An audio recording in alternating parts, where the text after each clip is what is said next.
Halo, saya Siwe dengan novel Sisi Tergelap Surga karya Brian Krishna dengan 304 halaman. Berikut reviewnya.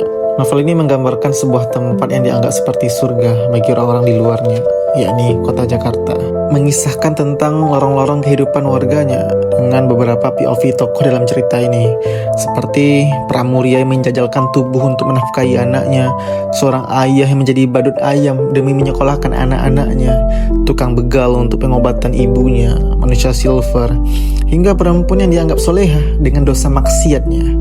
Jadi seperti satu kampung dengan cerita setiap warganya, dan tentu ada alasan di balik setiap tindakan dan tragedi yang mereka alami. Salah satunya Rini, berusia 25 tahun, yang berprofesi sebagai pemuas nafsu pria saat malam datang. Ia bercerita dengan teman satu sekolahnya, Yuyun, tentang kehidupan yang mereka jalani. Bagi Yuyun, pernikahan hanyalah sekedar atribut pelengkap laki-laki. Kemudian cerita beranjak ke POV tokoh lain seperti Juleha, Ujang, Bapak Badut, hingga Pak RT.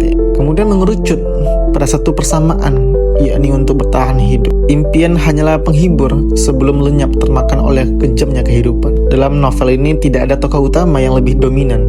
Semua tokohnya mempunyai peran dan porsinya masing-masing. Isinya berfokus pada penggambaran luka, harapan, dan perjuangan.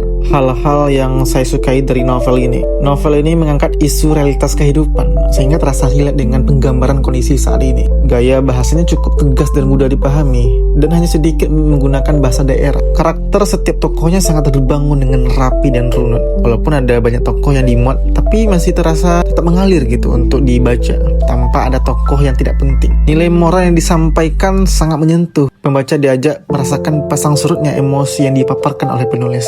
Ada marah, miris, kagum, sedih, dan kecewa. Pokoknya lumayan kompleks untuk novel Indonesia. Terakhir, saya sangat suka dengan endingnya. Hal-hal yang mungkin tidak disukai oleh pembaca. Pertama, bahasa dalam novel ini cenderung tegas dan lugas, sehingga ada bahasa yang vulgar dan hanya cocok untuk orang dewasa, atau bahkan ada yang merasa tidak nyaman gitu. Tapi bagi saya pribadi masih nyaman-nyaman aja kok. Ada banyak tokoh yang digambarkan, sehingga beberapa kali saya lupa untuk nama beberapa karakternya. Jadi mungkin pembaca agak sedikit kesulitan mengingat nama-nama dari tokoh yang dipaparkan. Mungkin itu saja review dari saya. Bagi yang berminat untuk membaca boleh beli di Gramedia ataupun di online shop. Saya Siwe, sampai jumpa.